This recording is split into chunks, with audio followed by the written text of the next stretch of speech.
녀석아格伦贝户啊，要么有格伦贝梦，就是格伦贝米加户啊，可能这种啥的下里到了，古到我一考video我可以照顾啊，格伦宁透过我一度都知鸟对 Wisconsin obviously 古到个海流梦，透过我一度都知古到可以叫你梦做法去，但是嘛看到基础真正，但是呢。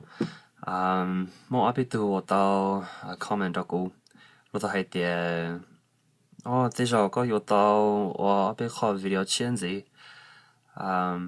也有輪到古樣到呢，不知道包古有係啦起，也有輪到古到自己寫我以後我古晒啲有以後正經，啲可能有早幾年到夢，啲古有我以後考 video 呢。Tekuyu Hailu Mong te Hailumika because there's a lot of people that don't speak Hmong right now, and I wanted to teach some people how to read it. I know there's tons of videos out there that teach people how to read it, but people have different styles of teaching it or different ways of learning it. I don't know if my way is going to be any easier or anything like that. I don't even know if it is my way. I'm just doing it. Just to help out, because I feel like a lot of the young people out there, the young Hmong kids, they don't really know how to read and write Hmong too well, and I think reading and writing Hmong is actually pretty important because it kind of keeps the culture alive.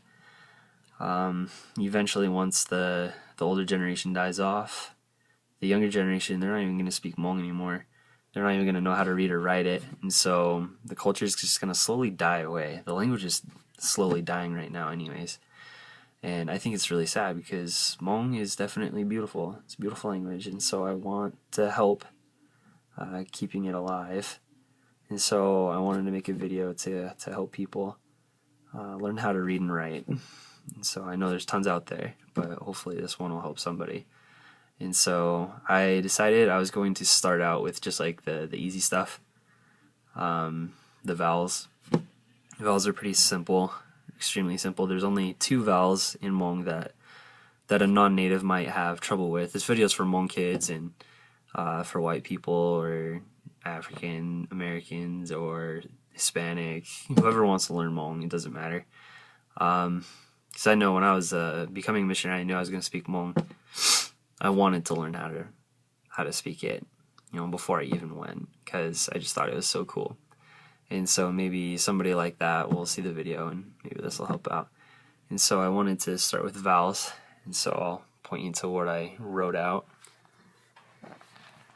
Alright, so, oh yeah, by the way, if you want to friend me on Facebook or something like that, if you want to like practice reading and writing in Hmong, that's totally cool with me. That's my name on Facebook. It's called Yamwa Smith. Yamwa is my Hmong name for people. Well, in Hmong, of course. And so that says Ning the Hmong, and so it just means like reading Hmong, pretty much. So vowels, and so the little asterisk right there is tricky for non-natives, so I just wrote that out.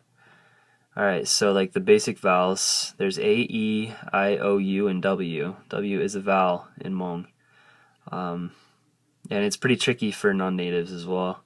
As you can see, I put an asterisk next to it. And so I'm gonna like go through it, and I'm gonna pronounce everything how it's pronounced in Hmong. So the A is pronounced A, as in like apple. For example, like the last names in Hmong, Va or Ya, like that. It's like an A kind of sound, as in apple. And then E is A, as in the month May. I is E, as in key. O is aw, as in saw. U is oo, as in blue. And then W, like I said, it's tricky. It's U. It's like a mix between good and kid. So say as in good, and then slowly try to mix in kid, like an I. So that's as close as I can get it with English examples. So those are the basic vowels, so I'll say them again. A, E, I, O, U, U. Okay. So just practice those a little bit, you'll get it. It's not hard. And then the diphthongs, the two vowels put together. So there's AI, AU, AW, IA, and UA. So the first one's pronounced I, and then it goes down to AU, which is pronounced ow, ow. And it's like the English word plow, ow, like that. But sometimes it's pronounced like the second part right there, toe, o. Like, for example, 누나 구치소시뇨 열린다 구더뇨제 slow, low, low, that word right there, it's spelled L-A-U-J. And so it kind of expresses that you're like disappointed and stuff like that, or kind of let down or sad. And so that's pronounced like an O, or the OE in toe. Yeah, it's not very common. That doesn't happen very often, but you do hear that sometimes. And then the one with the asterisk, AW, that's pretty darn tough for non-natives. I will admit that. Like, I struggled with that when I was first learning Mông. But the easiest way to do it is combining the two things right there. It says and then the Mông W. So and then o, like that. And a lot of non-natives, they'll say R, like they'll put an R in there. No, don't even do that. It just sounds silly. That's really not how Hmong people say it. They say O.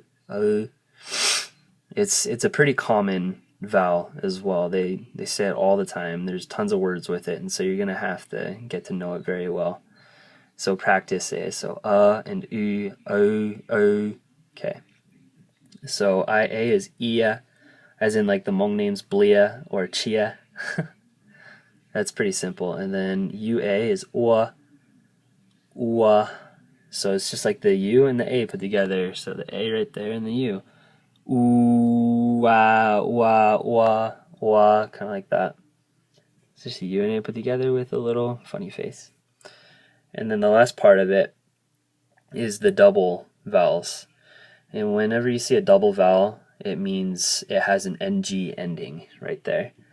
And so a double E would take the sound of a normal E, as in me, a, and then you would just add an NG on it. So eng, as in sang right there.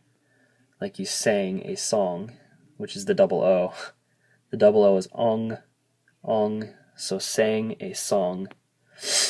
So it's pretty simple. And then double W, you only see one word that has a double W. And it's a Lao word, by the way. Hmong people just borrow it and they rarely even use it. I've only heard one person in my entire experience of speaking with people in Hmong that have used it. And that word is kung.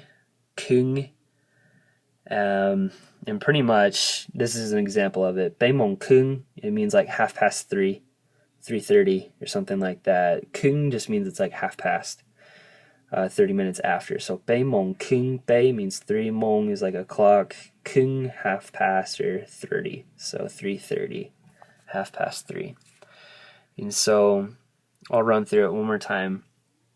So it starts with a, e, I, O, U, U, I, O, O, I, O, Eng, Ong, Ung. Okay, so hopefully this whole thing helped you out. I don't know if it will. I hope it does. I hope I can teach you clearly. Next thing's going to be consonants, and that's going to be tough. Because there's a couple of consonants that are not easy for non-natives. For the natives, it's going to be a little bit more simple for you guys because you grew up with it. It'll be a little bit more natural for you. But anyways, yeah, once again, if you guys do want to, if you want to practice, you definitely can. I'm up for it. So no worries. Just add me on Facebook or something like that and message me. I'm totally cool with it. But let me know why you're adding me, because sometimes I get random friends requests and I deny them if I don't know them. And so just let me know that you want to do it. Alright guys, hopefully this helped you nhìn the Mông, nhìn chỉ tour. You know, maybe read a little bit more Mông. So thanks for watching. Hope you guys found it helpful.